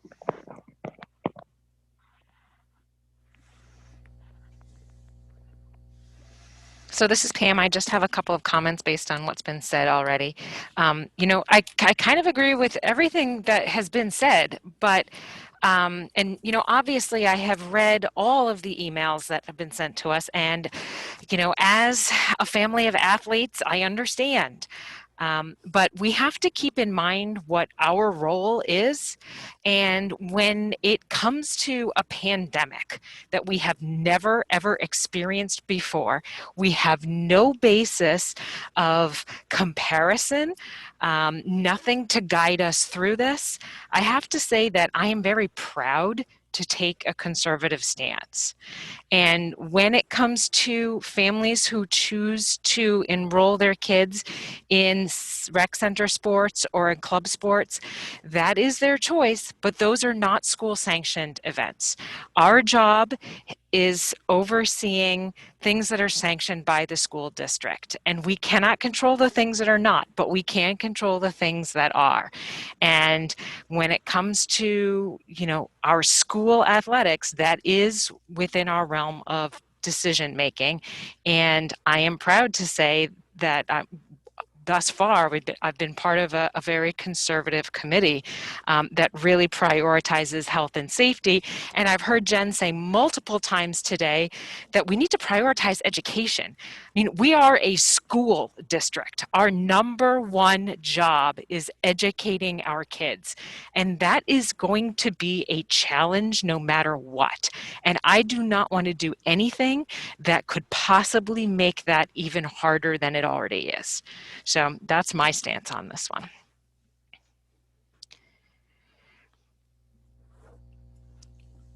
Any last questions or comments on the phone? Okay, we will be voting shortly on fall sports. Okay, moving on to policies. We sent 2 policies back to the subcommittee. Policy subcommittee. Excuse me, I'm tongue-tied. So we have 2 second readings this evening. We're going to start with ADF, which is School District Wellness Program. Does anybody have any questions, comments, or changes they would like to see to this policy? Am I correct? This one gets voted on next week or next meeting. Correct. Anybody on the phone? Okay, we're going to move on to JICFB, which is our bullying prevention policy. Any questions, comments, additions, subtractions that you'd like to see on this policy? I see none in the room. How about on the phone? Okay, now we're going to move on to action items.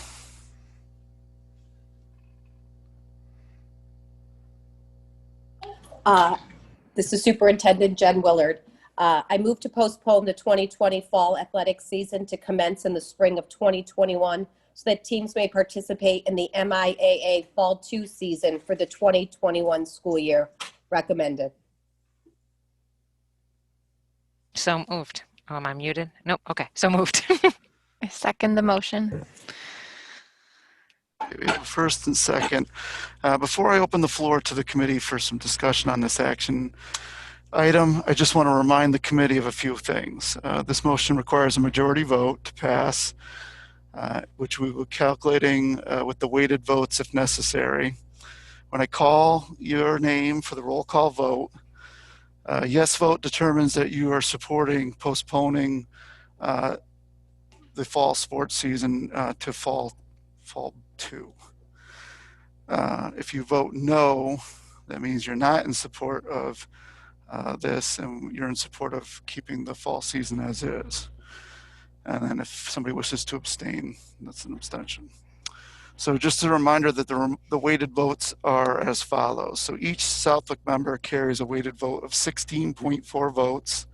The Granville member carries 14, and the Towlin member carries 4. So at this time, I'll now open the floor to any last discussion or questions for the superintendent. So can we just clarify to folks that are listening the language of what this means? Move to postpone the 2020 athletic fall season to commence in the spring of 2021, which means that we're not saying that these sports won't have the opportunity to play. We're saying they won't have the opportunity to play now, but that they may in the spring. And I can't remember the date of the fall 2 sports season, but that is sometime, it does begin February or something like that. I don't remember. But Pam, this is Superintendent Jen Willard.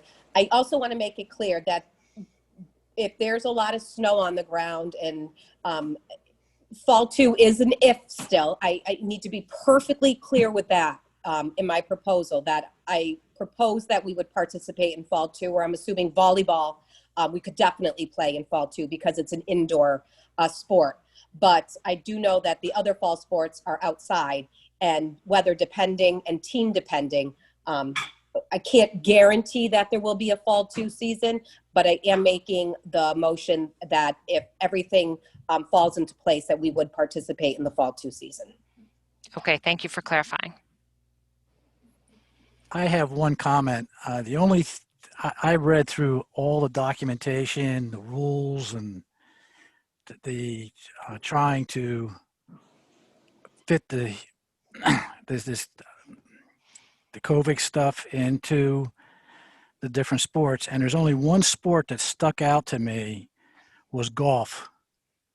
That seemed to be the only one that we could actually play because there is no social contact. You can keep distance, you're not sharing equipment, that was about the only sport I could see that you could play in a pandemic, arena, and you're outside and usually in good weather. You don't play in thunderstorms and things of that nature. And that was about the only sport I could just, I could say, okay, that's okay. The rest of it, there are issues. That's all I had to say. I just want to say this, John, again. I just want to say one last thing, or ask Jen. Was there any consideration to us, say, like having a 2-week delay to the start? I mean, obviously, we're talking about stuff would potentially not start until October. But getting us back to school, if everything goes well for the first couple weeks, that the recommendation could be different. Well, the problem is some of our high school kids aren't starting until that first week of October. They'll be remote because we're doing the phased-in approach. So they won't even be at school for those first 2 weeks that we are open. But that wouldn't prohibit them from playing sports, though. No. Yeah, just trying to see if there's, if there was any thought of that. And I agree, and I totally agree with what Ted's saying. I guess the only issue there is the equity of all the other sports, then saying that you can't, one can happen and the others can't. I get that we kind of, I guess, have to paint with a broad brush there.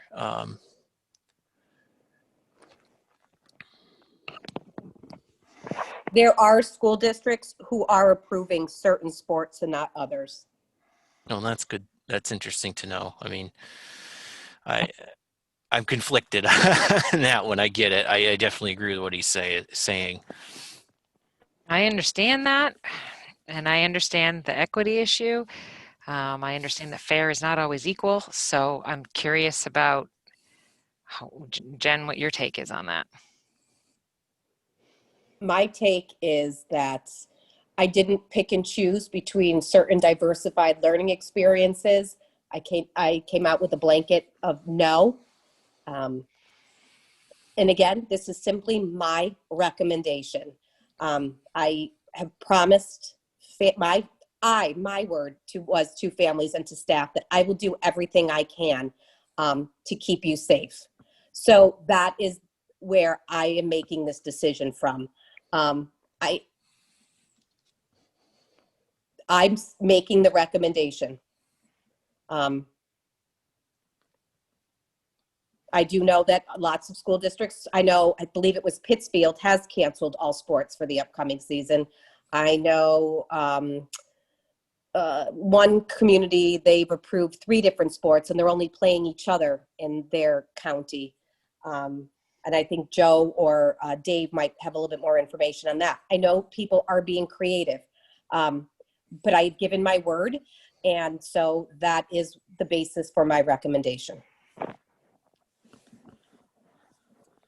This is Maria. And with that being said, so we're not allowing or approving clubs to happen. No theater plays, no chess clubs. So that's their sports. They might not play volleyball or soccer, but they will act, they will sing, they will dance. So we're saying we can't, we are saying no to those as well. Is that correct? That is correct. Did we ever vote on something like that though? No. Okay, just wanted to make make sure that I didn't think I had forgotten or that we had done that. I just Those are in the DESE guidance right Mhm. now. They just came out last Friday night, I believe, Monday night, Friday night. It just came out with different extracurriculars. And right Yeah. now, drama, and they only really are recommending that you hold clubs virtually. So if you want to be part of a club, you can do your club virtually. But they're really suggesting that you don't have any extracurriculars right now at the end of the school day. With any physical, In person, yeah. Any person. So you couldn't have a chess club and have people come in and virtually. I mean, you could do it on the computer, but you can't. You cannot be in person. You can't be at school. In a class. I understand. No, I understand that. I'm just emphasizing that. No, I'm with you. I'm with you, Ted. And I think for our teaching staff and for our staff, and the biggest concern is not just the kids playing the game, it's by them going to different communities. And I think that's where the concern comes in with sports, much more than just even a regular extracurricular activity, is the close physical contact to kids from different communities who some of them aren't going to school. So I don't know what their safety protocols are during the day. I don't know. So again, this is just my recommendation. We could go back and forth on this for hours. This is Chelsea. I always like to think about accessibility as well. And it was nice to hear how many people offered their services and how many students offered to drive other people. But the idea or the thought of a bunch of teenagers hopping in a car together no longer feels safe. Well, I guess it never was that safe, but that isn't a safe solution for us either, to be cramming kids into cars. It solves our busing issue, but we could have taken care of that too, if there's someone who wants to play and we're offering it, we need to make sure that they are able to access it. That is a big piece for me as too, Chelsea. It was a small thing, but I also did read in the MIAA protocols here that gators are acceptable.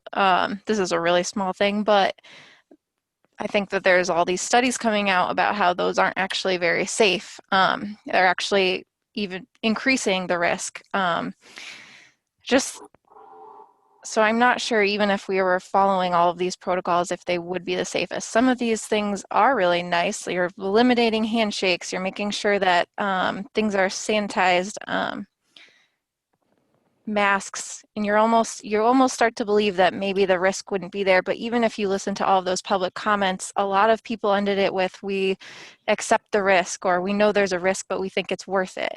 And if we knowingly know there's a risk and how quickly that risk can spread to our staff and students, I'm really struggling with this too. Chelsea, I just want to add to that too. Like, it's one thing for somebody to say, I know there's a risk, but I'm willing to take it. Well, that's fine if it's simply your risk to take. But when you're then entering a school district with other people that have not chosen to take that risk, but potentially endangering their safety and that of the staff, then it's not just that one individual risk to take, and that's a big piece of this for me. Right, but we're also, by saying something like that, we're assuming that no one's going anywhere outside of the school grounds in their house, which is not true either. So I mean, there's again we could go back and forth. Right, but again, I come down back to what we have control over and what we don't have control over, and we can only do what we have control over, and put our faith in people making smart choices on their own.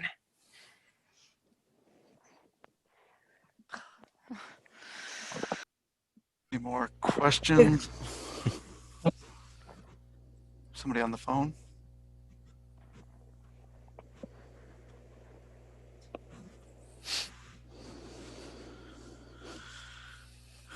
Okay, if there's no more discussion, I'm going to call the vote. We're going to start with Pam, Yes. Chelsea, Yes. Ted, Yes. John, No. Maria, Yes. Ryan, No. and Jeff is a yes. Motion passes. Okay, moving on to the next agenda item. Move to approve a 1-year unpaid leave of absence for Unit A member Tyler Blatica for the period August 25th, 2020 through August 24th, 2021, recommended. So moved. I second. Any questions? What Can- position is this, or can we talk about that? I was going to No. ask that same question. Personnel. Uh-oh.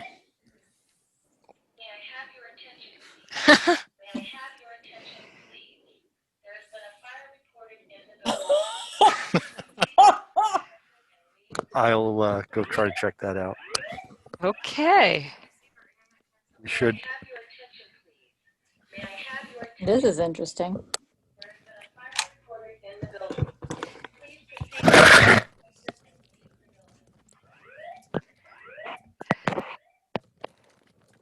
May I have your attention, please? May I have your attention, please? There has been a fire reported in the building. Please proceed to the nearest exit and leave the building. May I have your attention, please? May I have your attention, please? There has been a fire reported in the building. Please proceed to the nearest exit and leave the building. School committee is going to evacuate temporarily until this alarm shut off. May I have your attention, please? May I have your attention, please? There has been a fire reported in the building. Boxes on the outside Please of the building. proceed to the nearest exit and leave the building. There are fire alarm boxes on the outside of the building. May I have your attention, please? May I have your attention, please? There has been a fire reported in the building. Please proceed to the nearest exit and leave the building. May I have your attention, please? May I have your attention, please? There has been a fire reported in the building. Please proceed to the nearest exit and leave the building. May I have your attention, please? May I have your attention, please? There has been a fire reported in the building. Please proceed to the nearest exit and leave the building. May I have your attention, please? May I have your attention, please? There has been a fire reported in the building. Please proceed to the nearest exit and leave the building. May I have your attention, please? May I have your attention, please? There has been a fire reported in the building. Please proceed to the nearest exit and leave the building. May I have your attention, please? May I have your attention, please? There has been a fire reported in the building. Please proceed to the nearest exit and leave the building. May I have your attention, please? May I have your attention, please? There has been a fire reported in the building. Please proceed to the nearest exit and leave the building. May I have your attention, please? May I have your attention, please? There has been a fire reported in the building. Please proceed to the nearest exit and leave the building. May I have your attention, please? May I have your attention, please? There has been a fire reported in the building. Please proceed to the nearest exit and leave the building. May I have your attention, please? May I have your attention, please? There has been a fire reported in the building. Please proceed to the nearest exit and leave the building. May I have your attention, please? And May I have your attention, please? because we There's vote been a fire reported in the building. Please no, proceed not to to the sport, nearest to exit and postpone leave it the building. until I voted no. May I have your attention, please? So much, May I have your attention, please? There's been a fire reported but in the not building. Please proceed to the nearest exit and leave the building. May I have your attention, please? May I have your attention, please? There's been a fire reported in the building. Please proceed to the nearest exit and leave the building. May I have your attention, please? May I have your attention, please? There's been a fire reported in the building. Please proceed to the nearest exit and leave the building. May I have your attention, please? May I have your attention, please? There's been a fire reported in the building. Please proceed to the nearest exit and leave the building. May I have your attention, please? May I have your attention, please? There's been a fire reported in the building. Please proceed to the nearest exit and leave the building.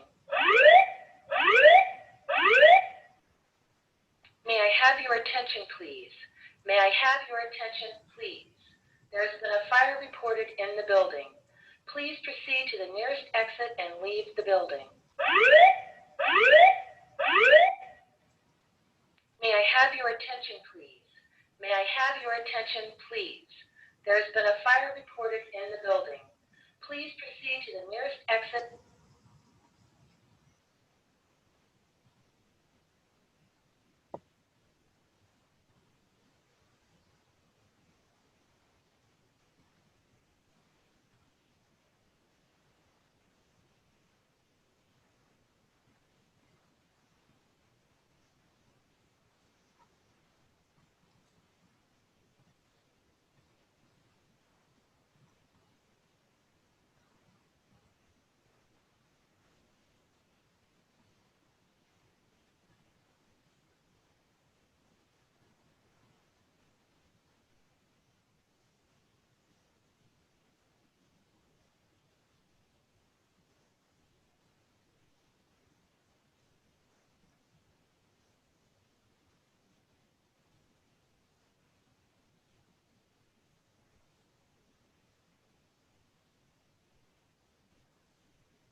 done with this right now.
Maria, Ryan, we just got cleared to come back in, so just give us a few more minutes. Amy's got to get settled, and then we'll get going. Was it a nice night outside? A little muggy.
They just got back in from outside and they're setting back up.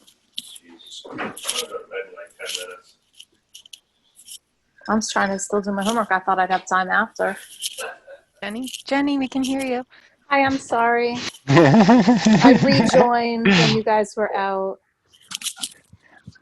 Okay, we're all back in the building at this point. We left off on action item B, where there was a motion. The motion was seconded, and I think we went through questions, and we're ready to take a roll call vote. We couldn't answer what the position was, right? Was that correct? Okay, just correct. Double checking. Yeah. Superintendent Willard, you're on. I just want to make sure.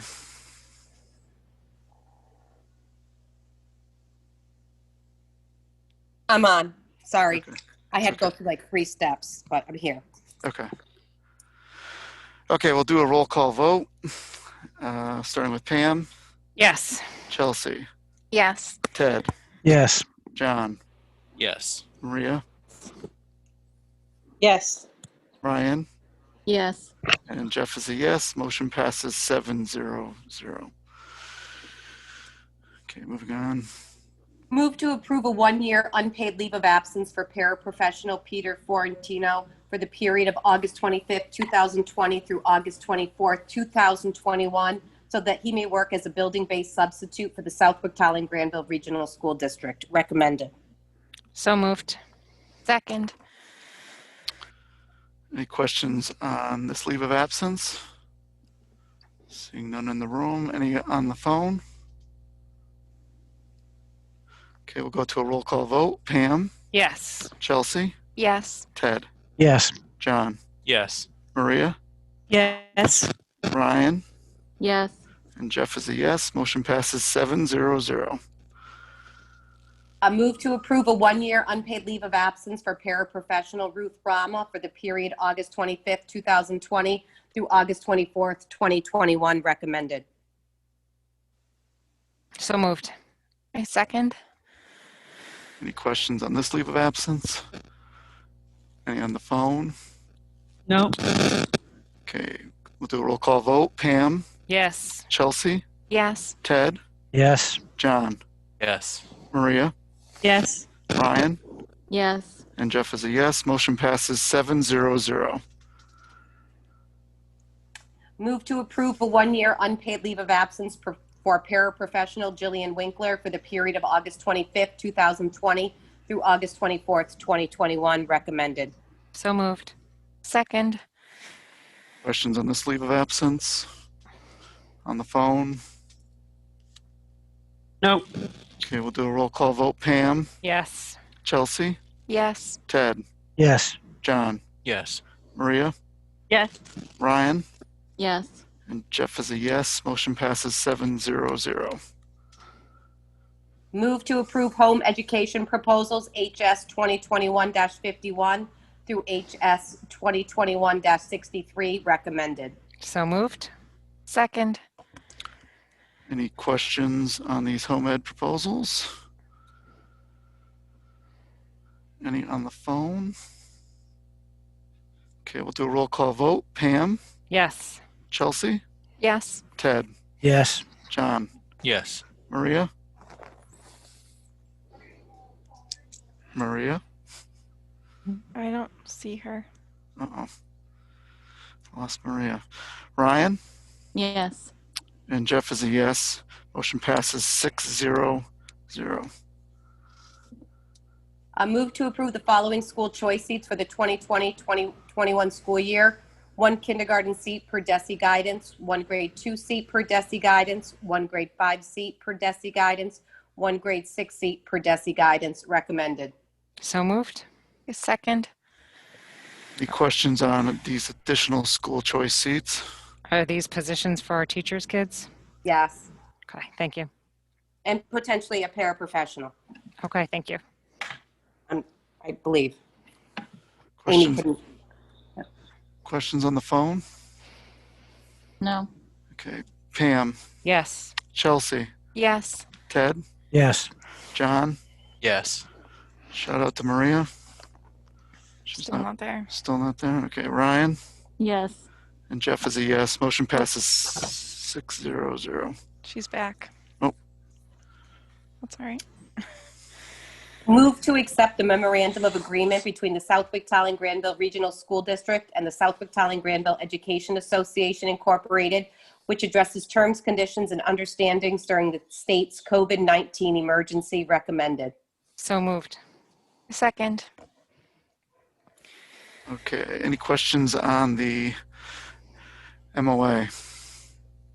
Any questions from the phone? Okay, we'll do a roll call vote. Pam, Yes. Chelsea, Yes. Ted, Yes. John, Yes. Maria, Yes. Ryan, Yes. and Jeff is a yes. Motion passes 7-0-0. Move to approve the revised calendar for the 2020-2021 school year, revision 5.2 recommended. So moved. I second.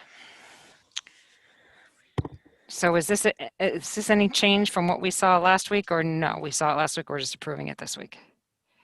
This is just the first day of school's been changed on the calendar. Okay. It's 2 items in red. Okay. For the, yeah. Any other questions?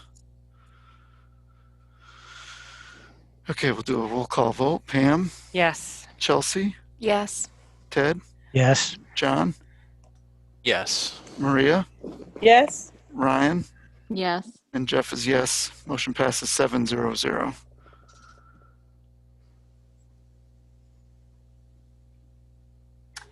Be it resolved that the Southwick Talon Granville Regional School Committee hereby extend their congratulations to Catherine Fates in recognition of 6 years of clerical excellence, and we hereby convey our sincere appreciation for your valuable efforts, dedicated service, and assistance rendered, which has enhanced the image of the Southwick Talon Granville Regional Schools, and a record of these resolutions shall be permanently entered into the minutes of the school district. Recommended. So moved. Second. Questions? Okay, we'll do a roll call vote. Pam? Yes. Chelsea? Yes. Ted? Yes. John? Yes. Maria? Yes. Ryan? Yes. And Jeff is a yes. Motion passes 7-0-0.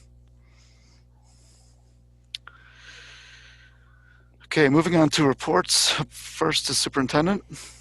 I don't have any reports to share tonight. Director of Finance and Operations. You're on mute.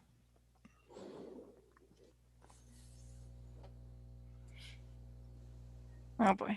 Here we go. Let's see.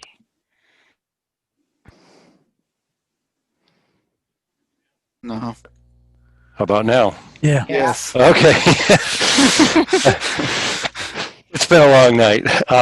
Nothing to report other than the fire alarm was triggered by a faulty signal from a duct smoke detector, and we believe it's possibly caused by the amount of fresh air that we're bringing in, and the air being very humid this evening. So the fire department responded, checked it out, everything was fine, and we were able to resume the meeting. So I apologize for that, but we're in good shape.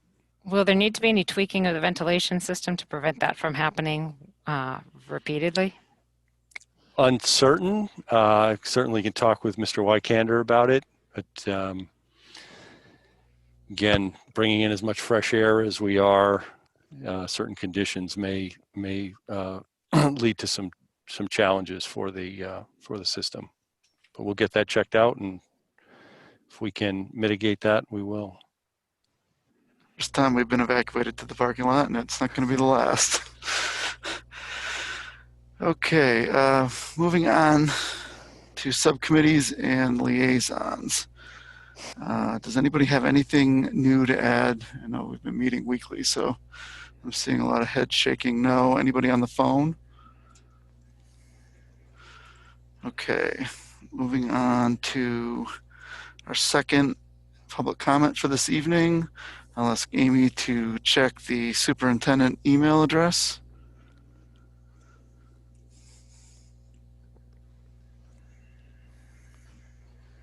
Chairman Houle, I have at least one public comment. I'll have to review the others to confirm if they have the information. The first one is Stacy Grimaldi, Coyote Glen, Southwick, Massachusetts. I'm writing in regards to fall sports. I no longer have children in school, but my daughter was a 2020 graduate. Sports was very important to her during her high school years. I hope you will allow the 2020 fall season, especially since MIAA has given the green light. We know more about how to stay safe than we did in March, and I know that we can pull together and keep these kids safe. Busing may be a little bit trickier, but I'm sure parents can drive athletes. Some students can drive themselves, and athletes can alternate which games they attend. Thank you for your consideration.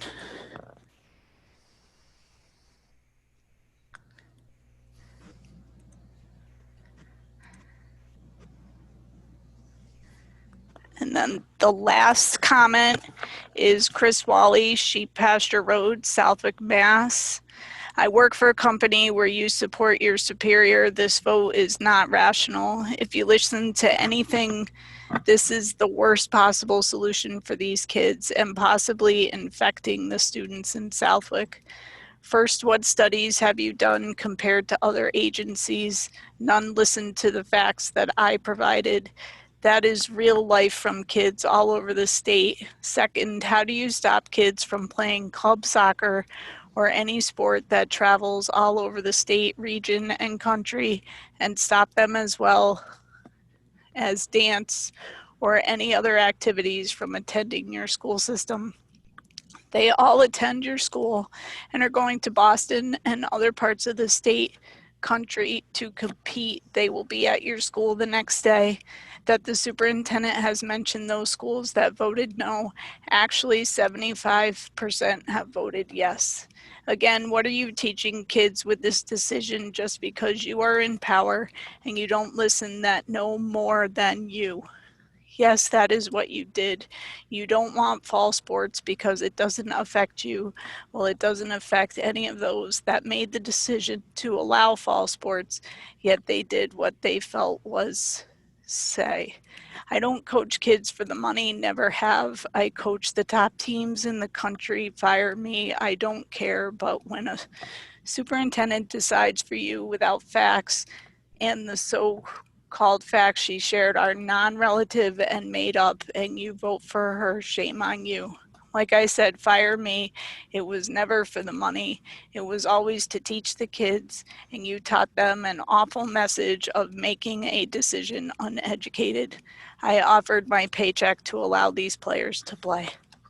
And that concludes public comment. Okay, moving on to committee discussion. Any old business? On the phone? Any new business? The next meeting is 2 weeks. We're 2 weeks out. Okay. Oh, it's on that schedule we just had, right? We're back to our first and third Tuesday.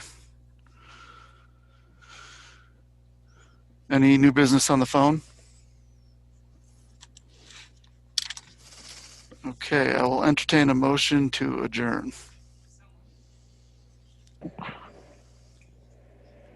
You're not on. So moved. So moved. There we go. Now I'm on. Hey, Pam, Yes. Chelsea, Ted, Yes. Jonathan, Yes. Maria, Yes. Ryan, Yes. and Jeff is a yes. Thank you very much, folks. Have a great evening.